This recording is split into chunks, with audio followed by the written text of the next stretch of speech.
So check it out. So a couple days ago, I came across another study that was referencing how much nutrients have dropped in vegetables since the 1950s, up to 38%. Up to 38% drop in nutrient content. And so one of the studies that was in this article I read was specifically measuring the drop in, like I said, nutrient content, I think between 1950 and like maybe the late 90s or something like that. And it was like 6% drop in protein in plants, which if you didn't know there is protein in plants, there is, and up to 38% drop in riboflavin in plants. And then there also was another study that was referenced in this article that was talking about the drop in mineral content of wheat in particular, a significant drop in the mineral content. So why is this important? This is important because it means that, you know, whatever amount of vegetables and stuff that, for example, like my maternal grandparent, both of my grandparents, that my grandparents would get when they would eat, for example, a serving of turnip greens, the amount of vitamins and minerals they would get in that is way more than the amount of vitamins and minerals I would get in the same amount of turnip greens, which means that I need to eat significantly more. So I think in the article they were saying that the average person needs to get at least 7 to 10 servings of fruits and vegetables. So this is kind of like along the lines of some of the stuff I've been talking about recently.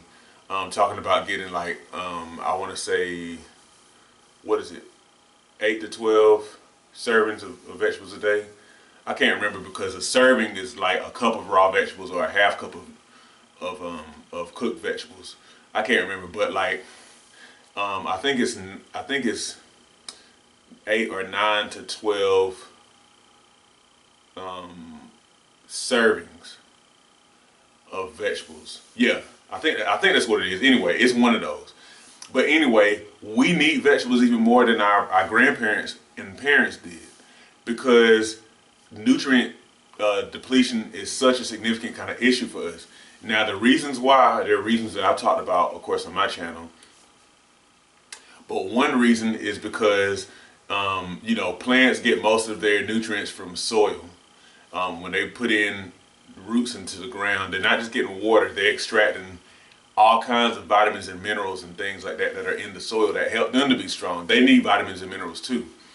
And so what happens is, when these crops and stuff are grown over time and the soil is not properly replenished, then, you know, you might grow a pretty plant, but the plant is not really nutritious, because it itself has not been able to extract proper nutrients from the soil. So we're probably eating kind of sick plants if you really think about it. And so then those, when we don't eat enough of those, then we ourselves become deficient in nutrients. So another connected reason is the what do you call it? The use of synthetic fertilizers. So like synthetic fertilizers are typically, what's it, NPK, so that's nitrogen, potassium, and phosphorus. But those, to be honest, those end up just being the nutrients that help a plant look good. But like, again, you gotta understand, like if you ever look at the back of like a multivitamin, if you look on there, it's all kind of stuff. And so it's a lot of those minerals and vitamins and things that a plant should be able to extract from the soil. And it's not able to get a hold of those things because they're not in the soil, or at least not in the soil in significant enough quantities. And so this is what we're working with, guys. This is what we're working with. And then on top of that, you know, you also have just the effect of, you know, pollution, pesticides and stuff on plants and things. And then also what you call monocropping, which is, you know, and all my garden folks out there might kind of know what I mean by this, but it's essentially like growing one thing in dirt. There's actually a value in growing multiple kinds of plants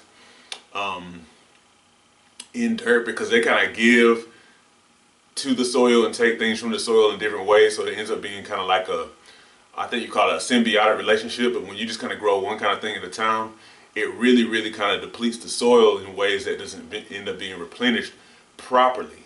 And then the other thing, let me see, it was monocropping, and it was one more thing that the article talked about. That oh yes, and then also the way that plants are bred in particular tends to be more so for the purpose of higher yield, so producing more fruit, more vegetables.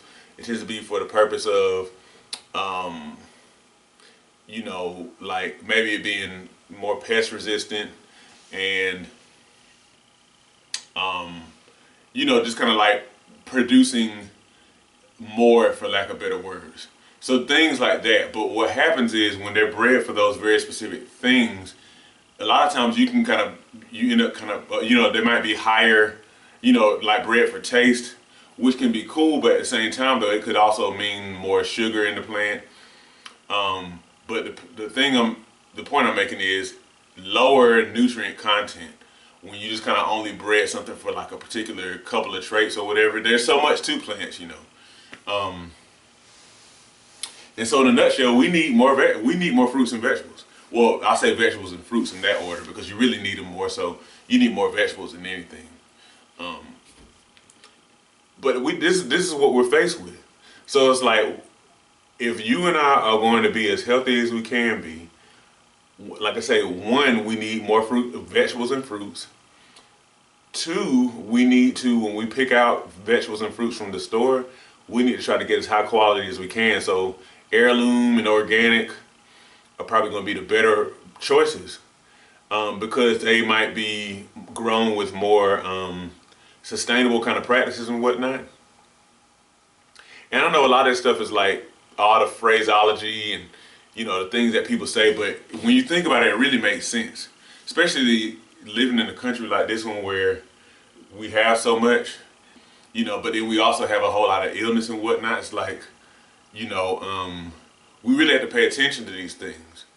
Because just because we have systems doesn't mean that the systems are really working the best for us. The other thing is, like I do, and I need to do better. I'm going to do better this year. Grow something. Grow some of your own food. Grow some of your own food. Because you'll know exactly what you put on it, and then you have the opportunity to like really grow stuff in, really nutritious soil, like to produce healthy plants. So you can actually add. So think about what soil is, and I'm gonna let this video be done. Soil really is just organic material. It's just like broken down organic material that comes from like just millennia of organisms that have been broken down, and reused and whatnot. So like, one of the best ways to replenish soil is going to be with organic matter, food and vegetable scraps, bone meal, manure, all these kind of things. And so you have the opportunity to produce your own vegetables that I couldn't do that before. That's a blessing. But produce your own vegetables that are grown in soil that has plenty of organic matter. So, hopefully this makes sense, but it's just not cool to me that we live in a time where up to 38% less nutrients can be found in our vegetables and our fruits. It's crazy.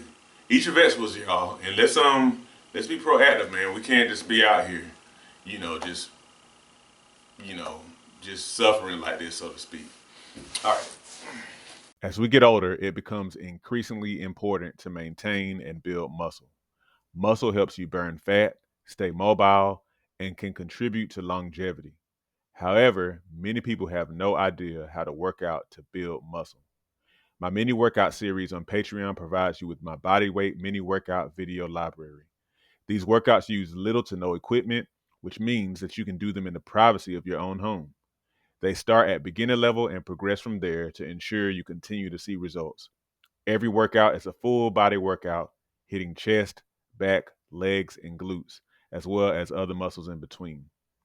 Become a patron today and receive access to my series of mini workouts, plus access to a digital copy of my book, 8 Weeks to Transform Your Diet and Your Health. By combining the workouts with healthy diet changes, as outlined in my book, you'll definitely be on your way to weight loss, improved health, and visible results. Join me at patreon.com/SeanB2B Fitness today.